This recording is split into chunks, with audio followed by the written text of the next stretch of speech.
It's a go. Ìwé náà ni. It's a go. Kí ni a jẹ́? Kí ni? Tí sẹ́ẹ̀sì ti bàjẹ́. Kí ni èmi náà gbé tèmi gan dání ni bí ọmọ tuntun. Jẹ́sì ló win ní klọ́ọ̀bù mi win ní. Mo ní mi ò fẹ́ rí wọn bí báyìí mọ́. Tẹ́ ẹ bá jẹ́ kọ́. Tẹ́ ẹ bá jẹ́ kọ́ wọlé sí iṣẹ́ bọ́ lọ́wọ́ yín. Ikọ̀ tó wà nínú. Orú ni gbẹ́dà ọjà. Bọ́lá lọ́kàrà kan ló fún lóyún o. Bàbá pa ikọ̀. Gbẹ́sọ̀! Àbáwọn tí ń sáfún jẹ́ fún bí ìyọ́nì tẹ́kàn wọn ló fún àbáwọn tí ń kiri ice cream. Bàbá pa ikọ̀. Ìkà níyìn o. Jẹ́rí tẹ bá wo ọwọ́ òkè báyìí. Kì í ṣàdúgbò mi lè mí gbé. Ṣé yẹ yín sí? Àmọ́ a ní má ṣàwọn street tẹ́ ń béèrè yẹn. Ẹ rìn síwájú báyìí. Ẹ rẹ̀ wọn lọ́kadà àwọn aṣèwé street yẹn fún yẹn mi ò mọ̀ bẹ́ẹ̀. Àlejò ni mí. Nǹkan tí àwa ń sọ fún yín ni pé níbi tí ẹ̀yin ti ń ṣe ọrọ̀ ajé títí yín. Ẹ̀mí Ọlọ́run ni ẹ kò gbọdọ̀ lé ọmọ náà. Ṣàlàyé fún wọn onísọ̀tàṣù ló bá dé àbí.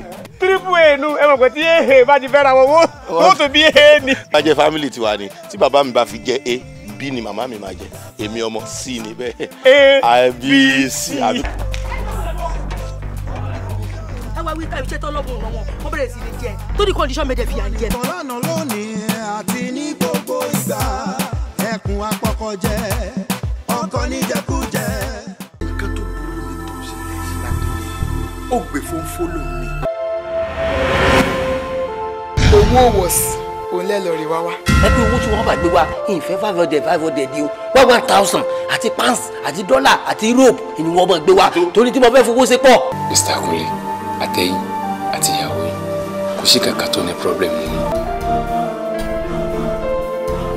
Ṣé kí n jókòó síbi kan gbéyàwó ká mi mọ́lé ni? O lè dánú rò ni. O lè dánú rò. So you don't know what is good for you. You can't take decision on your own. Bọ̀yìn ẹ jẹ́ kó yí ọ wípé lèrè ló ti jáde ní òjò ó bú ọ o. Kí n kúrò ní ọkọ. Ẹ̀yin lẹ ń lọ kádàrá àwọn èèyàn. Ẹ ti wá lọ kádàrá tèmi. Ariwo yìí ìyá attract àwọn èèyàn. Béṣù bá ti gbéṣẹ́ ẹ̀dẹ́ kò sí nǹkan tá a lè ṣe sí abẹ́gbọ́. Màmá kí la tún rí gbọ́. Èwo ló tún retí àti gbọ́. Wọ́n bá kàn tí ọ̀dà tí èsì tiẹ̀ padà fẹ́ ni ó ní. Kéṣekéṣe lẹ rí o kàṣàkàṣà bàbá.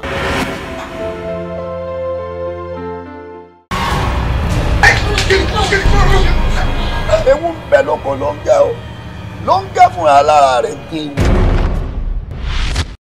Mo sì rí débi tí mo ti pàdé àwọn àgbààgbà mẹ́ta tí wọ́n ń fi àwo mẹ́ta jẹun. Ẹ má lọlé o. Ẹ̀yin tẹ́ ẹ bá lè dọ́dọ̀ mi lónìí. Kí ló ṣẹlẹ̀? Can't you smell it? Mo tún máa fẹ́ sọ mí di ìyàwó tí wọ́n fẹ́ di ọkọ. Then bring her into this house. Dùgbẹ̀dùgbẹ̀ tí sì mí lóde yìí. Ọ̀gbọ́dọ̀ bọ́. Owó. Ẹ̀yin ṣọ́fẹ̀ náà máa wá ṣe ni, ṣé wọ́n ní gbowó lọ́rùn ni? Lẹ́sẹ̀ mi náà sẹ́yìn èso orin lásán orin ni. Ọmọdé bá débi ẹ̀ dandan ni kẹ́rù ó bà. Láti mo. Àwọn ògbọ́n lè ṣe fẹ́ clean ara yín gan ó sì gan pé ẹ̀yin kò sí lára àwọn 419 yìí.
Kí gbogbo ẹ̀yin bàbá ẹ̀yin ìyá ẹ̀yin ẹ̀gbọ́n ẹ̀yin àbúrò pátápátá gbogbo ẹ̀yin olólùfẹ́ ètò Gbajúmọ̀ adúpẹ́ pé a dá ọjọ́ pé adúpẹ́ pé a dá ìgbà kò adúpẹ́ pé èní ṣojú ẹ̀mí wa èmi wá gbàládùúrà wípé pẹ̀láṣẹ lọ́wọ́ Ọlọ́run gbogbo nǹkan tá a bá ń wá pátá a ṣe é ṣe fún wa Adédoyin Kúkọ̀yí lórúkọ tèmi èmi lọ́mọ olómi méjì ọmọ àtẹ̀kànmọ́lẹ́pọ̀kọ ẹ̀kọ́ mímu ìka ìmọ̀ ọmọ aládé mẹ́rìndínlógún èmi lọ́mọ àròbí ọmọ àtòrì ẹ̀yin náà mọ̀ pé tẹ́ bá ti rí Adédoyin gbajúmọ̀ ó ti wọlé wá nìyẹn ẹ pé gbogbo àwọn tí wọ́n sí nítòsí nítorí mi ìfẹ́ gbọ́ ńgbà wo lẹ gbọ́ lólùfẹ́ wa yẹn wá tẹ́ bá láago wọn lọ́wọ́ ẹ pé wọ́n kàn máa bọ̀ kàn wá jókòó nítorí pé kí ni Adédoyin ti gbé àdùndé Adédoyin ti gbádòdé olúwa ni kì í ṣe mi kì í ṣe mímọ̀ ṣe tèmi náà ẹ̀yin náà mọ̀ pé lórí ètò yìí àlejò wa tí wọ́n máa wá jókòó sí ọ̀kan mi yìí ẹni tẹ́ ẹ nífẹ̀ẹ́ sí ẹni tẹ́ ẹ máa kọ̀wé pé ká gbé wá ni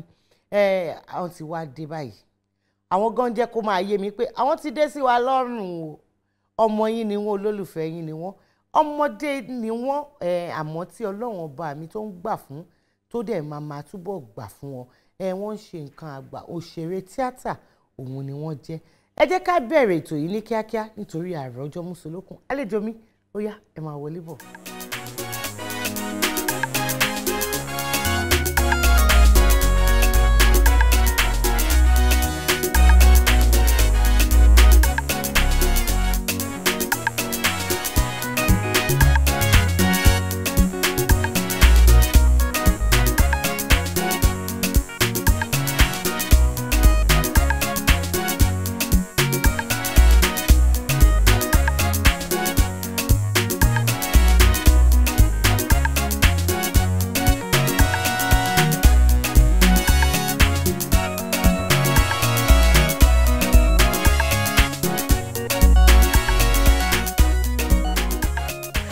wọ́n sọ fún mi náà wọ́n ní pé ẹ kó ijó yẹ kó sí àpò ń bọ̀ ni kò easy ṣé lóòótọ́. mo tẹ̀ rò pé ó máa tún máa lọ bẹ́ẹ̀ ni. ẹ mọ iye fọkàn yín balẹ̀ àsìkò ijó yẹn yìí ń bọ̀ ṣàlàáfíà ni inú wa dùn láti gbà yín lálejò lórí ètò gbajúmọ̀ lénìí. inú tèmi gan dùn. a dúpẹ́ lọ́dọ̀ Ọlọ́run ẹ kí àwọn olólùfẹ́ yín nílé kẹ̀dẹ̀ dárúkọ yín fún un. Mo kí ẹ̀yin olólùfẹ́ mi nílé lóko lẹ́yìn odi orúkọ tèmi ni Fúnmi Awẹ́lẹ́wà Babalọ́lá tí gbogbo àwọn èèyàn mọ̀ sí Mọ́rílì Snẹ́ Mọ́rílì ọmọ Ìbàdàn. Mọ́rílì Snẹ́ Mọ́rílì ọmọ Ìbàdàn ọmọ bíbí ìlú wo ni àǹtí Fúnmi? ọmọ Ìwó ni mí ní Ọ̀ṣun State but I was born and brought up in Ìbàdàn mi ìdè ìlú wa rí. yìí ẹ mọ́lé káì apá abo ni wọ́n bí yín sí ní Ìbàdàn. ṣé mọ̀ Ìbàdàn dáadáa báyìí bí n bá sọ. ń gbìyànjú. ẹ lè mọ̀ mọ̀ ẹ máa yẹ́yẹ́. máa yẹ́yẹ́. ẹ ti mọ̀ Ìbàdàn. A dúpẹ́ lọ́dọ̀ Ọlọ́run ẹ jẹ́ kí àwọn olólùfẹ́ yín nílé kí wọ́n mọ ẹni tí àǹtí Fúnmi jẹ́ gan. Fúnmi Awẹ́lẹ́wà jẹ́ oníwà tútù bí àdàbà tí ò lè sọ tẹnu ẹ̀ tán ni o. ó hàn bẹ́ẹ̀ ó hàn. kí ló dé. kò sí ẹ jẹ́ ń dákẹ́. mo wá láti ìlú Ìbàdàn àmọ́ ọmọ Ọ̀ṣun State wo to be precise ni mí. kí lẹ tún fẹ́ mọ̀. báwo ni kékeré yín ṣe lọ àwọn iléèwé wo lẹ lọ. orí mi ń wú. mo ka ìwé alákọ̀ọ́bẹ̀rẹ̀ mi ní Francis M. Nursery and Primary School tó wà ní Kogi Bódìjà. mo lọ sí Orogun Grammar School mo parí alákọ̀ọ́bẹ̀rẹ̀ ní 1999 mo lọ sí Orogun Grammar School mo jáde ní 2005 mo wá ṣe diploma àṣejàmbù bí ẹ̀ẹ̀mejì bákan gbà tí gbogbo ẹ̀ ò jọra wọn àmọ́ diploma wọlé ní 2007 mo ṣe fún 3 years ní University of Ibadan mo read Library Archival and Information Studies. Hi ó ṣe wá gùn tó bá wọn. kò gùn. so ìgbà tí mo parí diploma mo ṣe direct entry ìgbà tó yẹ kí n ṣe direct entry school strike so mo ní láti dúró the following year so that was 2011 mo dẹ̀ parí ní 2014. kí ni nǹkan tẹ wá kà jáde. BSc mi mo ka Library Archival and Information Studies the same course tí mo ṣe ní diploma náà ni mo ṣe ní degree. ṣùgbọ́n ìdí iṣẹ́ tíátà òun ni ọ̀pọ̀lọpọ̀ ni wọ́n ti máa ń rí yín ni wọ́n ti mọ̀ yín tí orúkọ yín di nǹkan tí àtẹ́wọ́gbà nílé lóko báwo ni ìrìn àjò tíátà báwo ló ṣe bẹ̀rẹ̀? Lákọ̀ọ́kọ́ mo dúpẹ́ lọ́wọ́ Ọlọ́run ọba tí ò jẹ́ kí n ṣìnà. Ọ̀pọ̀ ìgbà mi ò rórí pé mo fẹ́ ṣe fíìmù. Ìgbà tí mo ti ń dàgbà bọ̀ mi ti ẹ̀ fọjọ́ kan rórí pé mo máa ṣe tíátà. Ìgbà tí mo parí dípúlọ́mà mi tí mo fẹ́ ṣe dìgírì táìmù yẹn mo ti ń taṣọ mo ti ń ṣàwọn business pẹ́pẹ́pẹ́ mo ń ta Ankara mo ń ṣe tailor tí gbogbo ayé mọ̀ sí fashion designer. So ìgbà tí mo dẹ̀ ń ṣe táìmù kó wá wà ó lẹ́nìkan tó yẹ pé mo gbàṣọ lọ fún true ẹnìyẹn ni mo ṣe mọ ẹ̀gbọ́n kan Olúmídé lórúkọ ẹ̀ so ẹnìyẹn wá ń sọ lójú ẹ pé àbúrò ẹ tó mọ nǹkan advertise yìí tó yẹ pé ó tiẹ̀ polówó aṣọ tó fẹ́ kí n ṣàrà pé àjẹ́ kó wá máa ṣe fíìmù mi ni èmi láti bo síbo kò mọ̀ jọra wọn wọ́n mọ̀ lẹ́ni tí ó mọ̀ sí fíìmù gbọ́dọ̀ mọ̀ yan so ẹnìyẹn wá ní akọ mí náà pé ó dẹ̀ lè ṣe o mo á ní okay no problem pé kò sí wàhálà ìgbà tó di 2013 ẹmọ ènìyàn kan sọ fún mi bí eré mi tiẹ̀ ti gbó ọkàn kúrò pati Mama Rainbow wọ́n ṣe pati ńgbà yẹn wọ́n máa ṣọ wọ́n ṣe gbogbo ẹnu tèmi náà dẹ́dùn orí mi wú pé ẹ jẹ́ ká lọ ìgbà tó yẹ pé bíi family friend ni màmá jẹ́ ẹnìyẹn tó wá tó ràn yẹn sọ pé a ní kó máa ṣe tíátà máa ṣe fíìmù kí nǹkan tó ń ṣe yìí ó fẹ́ waste talent thank God ìgbà tí mo dẹ̀ gbọ́ sí lẹ́nu ó mú mi lọ sí ọ̀dọ̀ àwọn Ṣọlá Kòsọ́kọ́ tó jẹ́ àǹtí mi ìgbà tí mo débẹ̀ wọ́n gbà mí tọwọ́ tẹsẹ̀ mo tiẹ̀ pa wọ́n lẹ́rìn inú wọn dùn ní ok tó bá jẹ́ bẹ́ẹ̀ ọjọ́ yẹn kọ́lọ́ ń jẹ́ ká máa ráàánú gbà. àmín àmín. wọ́n ń prepare láti ṣe fíìmù kan nígbà yẹn bó ṣe fún mi nírò nínú fíìmù wọn nìyẹn. mo ṣe ọ̀rẹ́ Bídèmí Kòsọ́kọ́ nínú fíìmù náà pàtó lọ́ndẹ̀ ni pé wọ́n accept gbogbo ẹ̀ dá later mo dẹ̀ rí ẹni tí mo máa mú gẹ́gẹ́ bí ọ̀gá nídìí iṣẹ́ fíìmù náà. ìyẹn ta ni ẹni tẹ mú gẹ́gẹ́ bí ọ̀gá. Antalaniyan. So àwọn lọ̀gá mi. àwọn lọ̀gá yín ọdún wo ni ẹ darapọ̀ mọ́ bàbá wa Anta? mo darapọ̀ mọ́ wọn ní 2014. ọdún mélòó lẹ wá fi wà pẹ̀lú wọn abẹ́ yìí wà pẹ̀lú wọn? mo wà pẹ̀lú wọn mo ti ṣe tọ̀bọ̀ mo ṣe wà lọ́dọ̀ wọn tí mo bá need advice mo máa pè wọ́n tí mo bá rí nǹkan tó rú mi lójú bí mo ṣe screenplay láti ṣe fíìmù mi tí ò bá yé mi máa pè wọ́n dádì mi nǹkan báyìí báyìí kò yé mi wọ́n máa ń tọ́ mi sọ́nà. eré tẹ́lẹ̀ kọ́kọ́ kópa nínú ẹ̀ kí ni àkọlé ẹ̀? Wòsíkẹ́ńkẹ́. Wòsíkẹ́ńkẹ́ ipa wo lẹ kó nínú ẹ̀? mo ṣe student Unilag nínú fíìmù náà mo ṣọ̀rẹ́ Bídèmí Kòsọ́kọ́. ọ̀rẹ́ àǹtí Bídèmí Kòsọ́kọ́ látìgbà tí ti wá bẹ̀rẹ̀ iṣẹ́ tíátà yìí ṣé ká ní irú àwọn ìdàgbàsókè wo lánàá ní pé ẹ ti rí àbí ẹ ti fìgbà kan wò pé wò eléyìí kò ṣe bí ẹni fẹ́ bá mi lára mu jẹ́ ń filẹ̀ kí n wá nǹkan mi ṣe. torí ẹ̀ ni mo fi sọ lákọ̀ọ́kọ́ pé mo dúpẹ́ lọ́wọ́ Ọlọ́run ọ̀pọ̀ ìgbà èèyàn máa ń ṣe nǹkan míì tí èèyàn máa kọ́kọ́ tọrọ fún téèyàn máa kọ́kọ́ tọrọ fálùbáríkà àtìgbà tí mo ti ń ṣiṣẹ́ tíátà mi ò fi ọjọ́ kan regret pé mo tiẹ̀ ṣe ṣe rí gbogbo ẹ̀ ń da èmi náà dẹ̀ fi ọwọ́ síbi tọ́wọ́ ń gbé kọjá yé mi. ẹ mọ̀ wọn ara yín ṣe bó o ti mọ ẹlẹ́wà àṣàpọ̀n ẹ ti ẹ fi èdè Ìbàdàn ẹ fi ta sí àwọn olólùfẹ́ yín lé. ẹ tú mi lẹ̀ ẹ̀yin olólùfẹ́ Mọ́rílì ẹ ṣeun tẹ́ ẹ nífẹ̀ẹ́ mi ò yóò mọ yẹyin ẹ̀ níyẹ́ ẹ lẹ́ o òjò ìbànújẹ́ ò ní pa yín o gbogbo ọjọ́ kíjọ́ tẹ́ wà mọ́ túlé tẹ́ mọ́ máa sọ ẹ̀ ní túlé kan ṣòro mò ń gbà fẹ́yìn náà o. àmín èmi náà máa ń ṣe àmín. ẹ ní gunge àárẹ̀ o àmín lágbára Ọlọ́run báyìí gbogbo àwọn ọ̀tá yín báyìí wọ́n àmọ́ kàn wọ́n kò kú. wọ́n máa kàn wọ́n kò. ikó kú tó bá rí bá kan náà. látìgbà tẹ́ ti bẹ̀rẹ̀ iṣẹ́ tíátà àǹtí Fúnmi bí eré mélòó ni ẹ ti gbé jáde fúnra yín? mo ti ṣe eré jáde tó jẹ́ tara mi 7. 7 ni mo ti produce. kí ni àwọn àkọlé àwọn eré yín? eré tí mo kọ́kọ́ ṣe mo ṣe Mọ́rílì ní táìtù ẹ̀ ẹ̀yìn Mọ́rílì mo ṣe Arómimáwẹ̀ tí mo tún jẹ́ character name Mọ́rílì yẹn náà nínú ẹ̀ mo ṣe Natasha mo ṣe Gbàkójẹ́ Mọ́rílì Bìlísì mo ṣe Ọmọ Ìbàdàn mo dẹ̀ ṣe Kárí Ilé mo ẹ̀ṣẹ̀ yá tán ni. ẹ̀ṣẹ̀ yá Kárí Ilé tán ni gbogbo àwọn ìtàn tí ẹ̀ ń pòpọ̀ tó ń dodindi yìí báwo ni ẹ ṣe ń ṣe alábàápàdé wọn?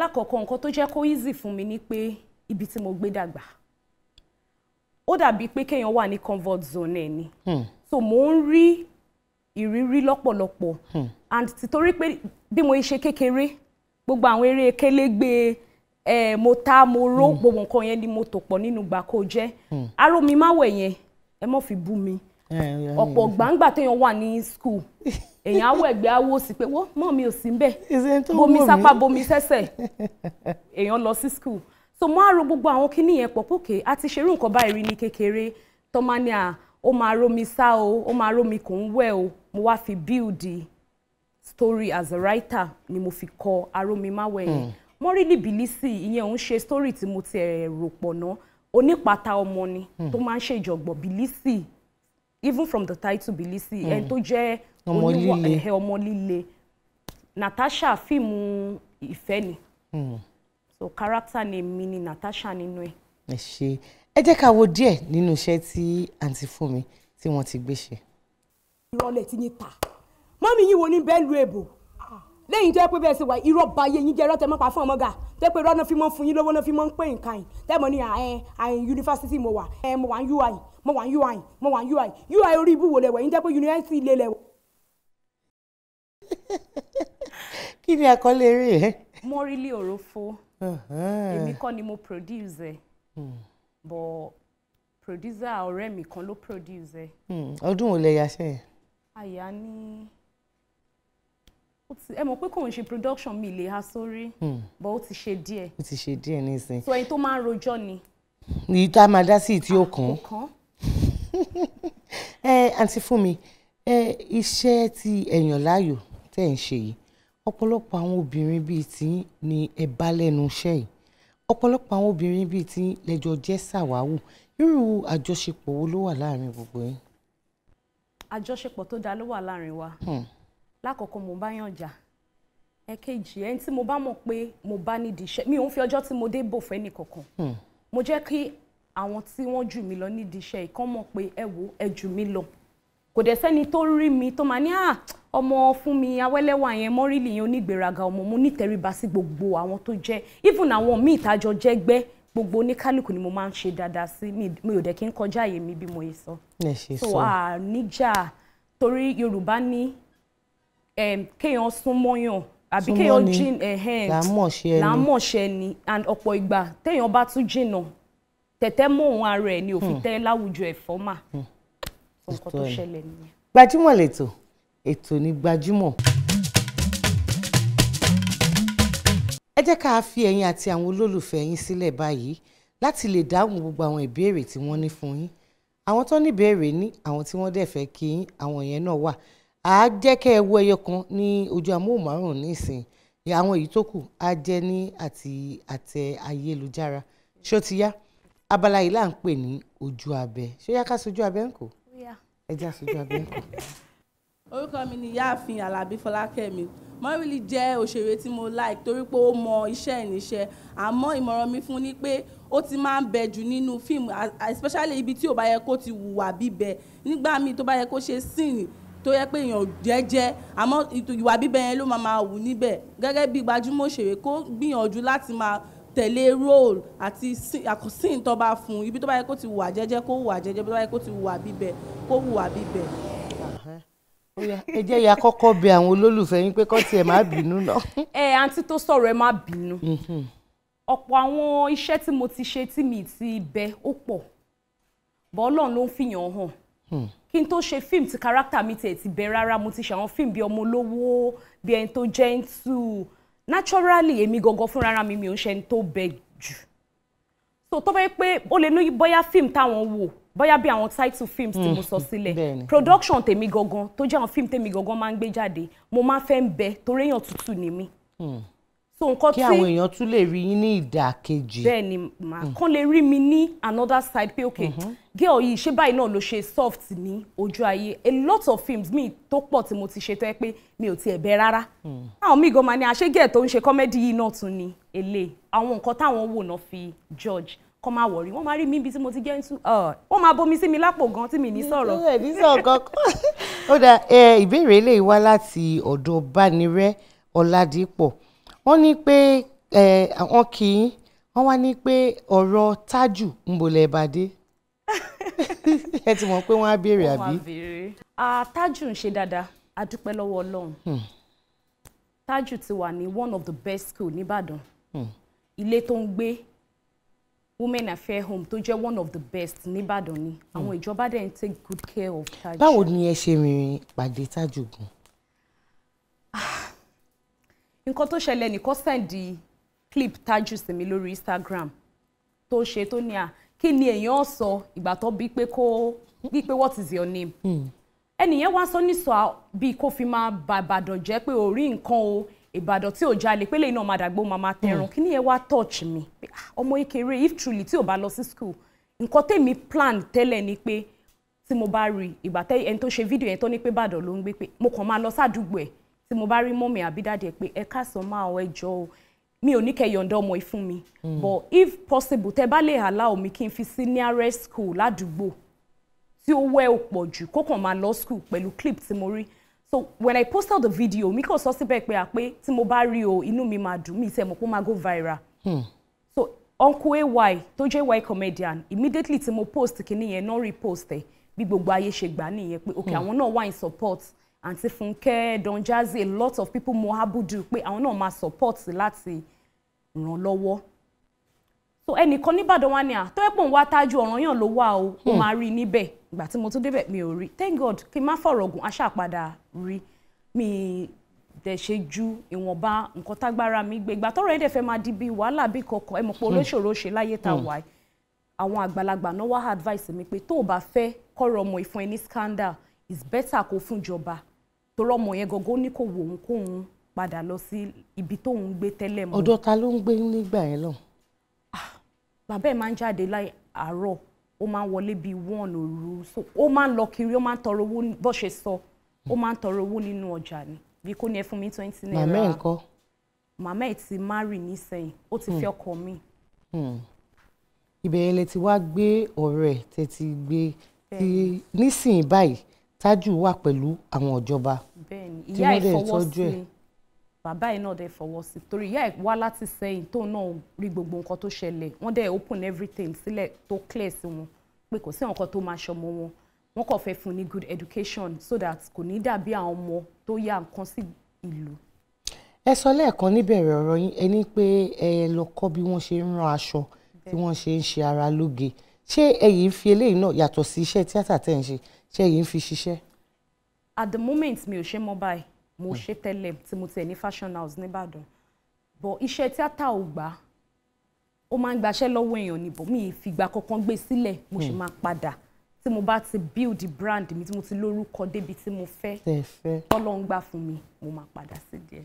gbogbo ẹ̀yin olólùfẹ́ àǹtí Fúnmi Awélẹ́wà ṣẹ́yìn níbèrè mi tẹ́ fẹ́ bí wọ́n ẹ wo nọ́mbà àti àdírẹ́sì tó hàn ní ojú amóhùnmáwòrán yín báyìí òun ni kẹ́ ẹ fi àwọn ìbéèrè yìí kẹ́ ẹ fi ṣọwọ́ sí Gbajúmọ̀ lẹ́tọ̀ ètò ní Gbajúmọ̀.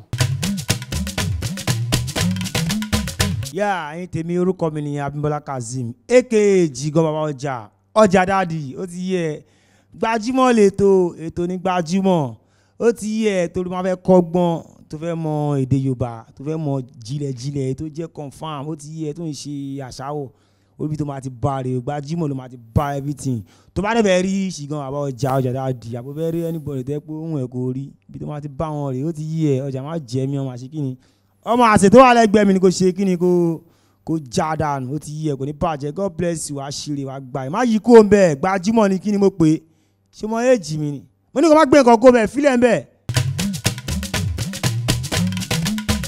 àǹtí Fúnmi inú mi dùn pé ìlú Ìbàdàn lẹ ti wá àwọn Ìbàdàn kẹ̀dẹ̀ níyìn wọ́n máa ń gbédè dáadáa kí ni dé tẹ̀ mọ́jú. nǹkan tẹ́ fẹ́ sọ ọmọ fẹ́ gbọ́. kí ni mo fẹ́ sọ tẹ́ fi mọ́jú. ìmọ̀jú nǹkan tẹ́ fẹ́ sọ ọmọ fẹ́ gbọ́.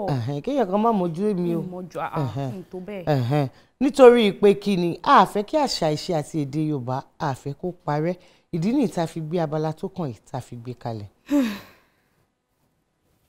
ṣé ẹ máa abala tó kàn. ẹ jẹ́ n bi yín ní ìbéèrè kan àǹtí Fúnmi ṣé nǹkan kan lè bà yín lẹ́rù ṣá. ọmọdé ara mi ni mí. ó dà abala ṣó láyà òun ló kàn ní ìsìn ní èyí tó jẹ́ pé ṣùkú tó wà ní iwájú mi yìí ìbéèrè 10 ọ̀tọ̀ọ̀tọ̀ òun ló wà nínú ẹ̀ 3 lẹ ní àǹfààní àti mú èmi á kà fún yín ẹ̀dẹ̀ dáhùn olólùfẹ́ yín lóhùn ṣó ti yá. ó ti yá. ó yá ẹ ṣì kẹ́ mú béèrè fúnra ara yín.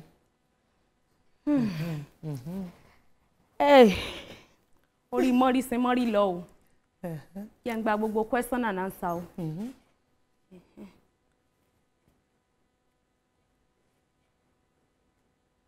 Àdúpẹ́ ó yẹ bá ń kó mẹ́tẹ̀ẹ̀ta tẹ́ kú. Ẹ ṣeun. Ìbéèrè keje tó jẹ́ àkọ́kọ́ tí Yorùbá bá ní awọ ò ká ojú ìlú mọ́ kí ni wọ́n ń gbìyànjú láti sọ? Ìtọ́ ń gbìyànjú láti sọ ni wípé ọ̀rọ̀ yẹn ti kọjá nǹkan tí wọ́n lérò pé ó máa tún látúnṣe.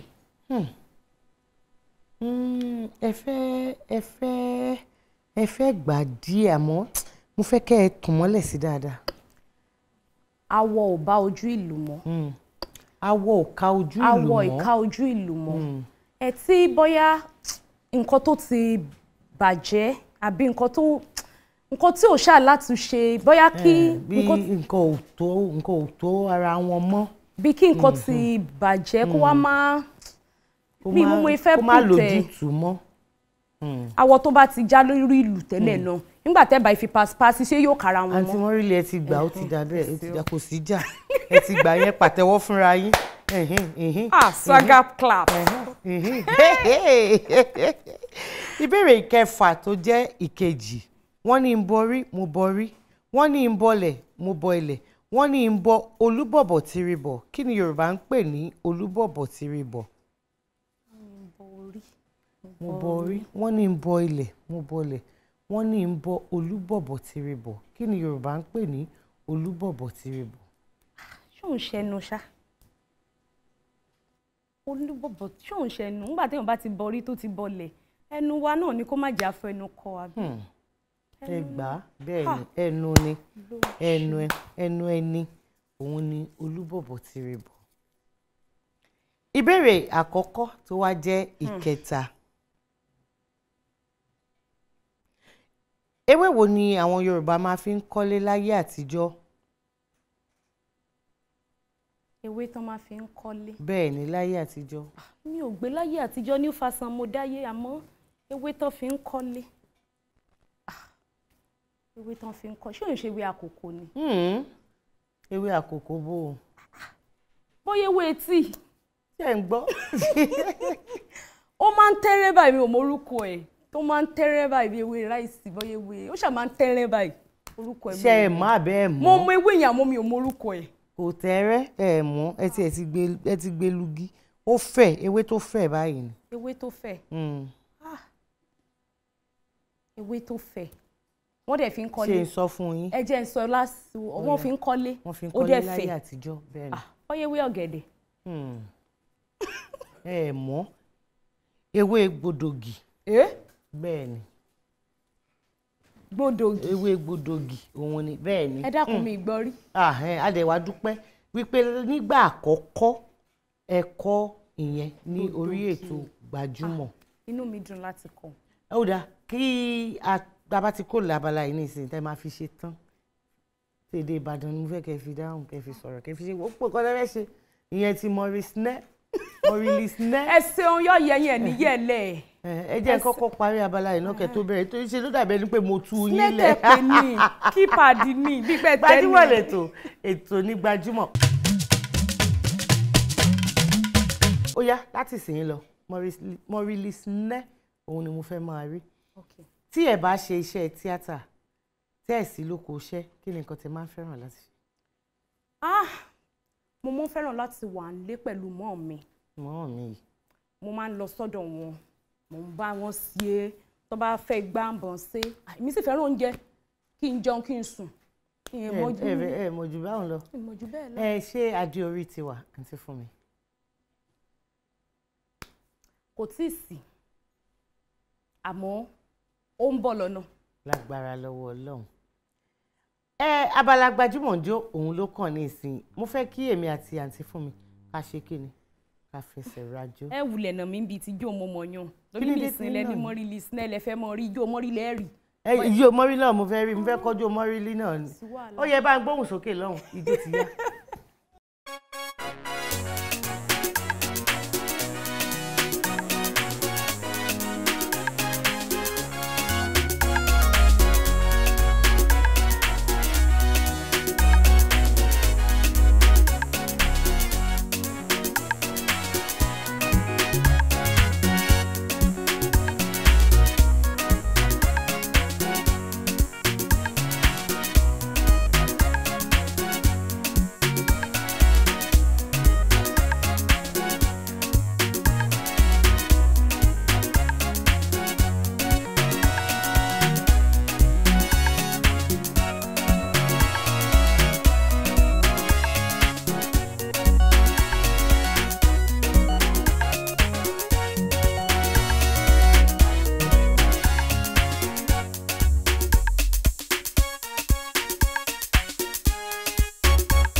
ẹ ṣe gan-an ni ijó tá a jó tán sí nìsín talent kan náà.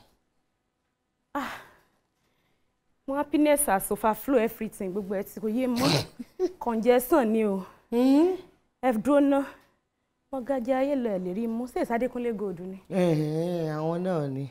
àwọn náà ni àkọlé àwo yẹn kí ni wọ́n pè é. Mọ́gàjí Ayélọ náà ni ó jẹ́. mo ga gan ní Ayélọ òun ni wọ́n pè ní gold. bẹ́ẹ̀ ni. wúrà nù. àmọ́ ìta àjò tán sí ní ìsìn gangan òun ni wọ́n pè ní my life. bẹ́ẹ̀ ni ayé mi. ayé gbogbo wa ni ó dáa. àmín.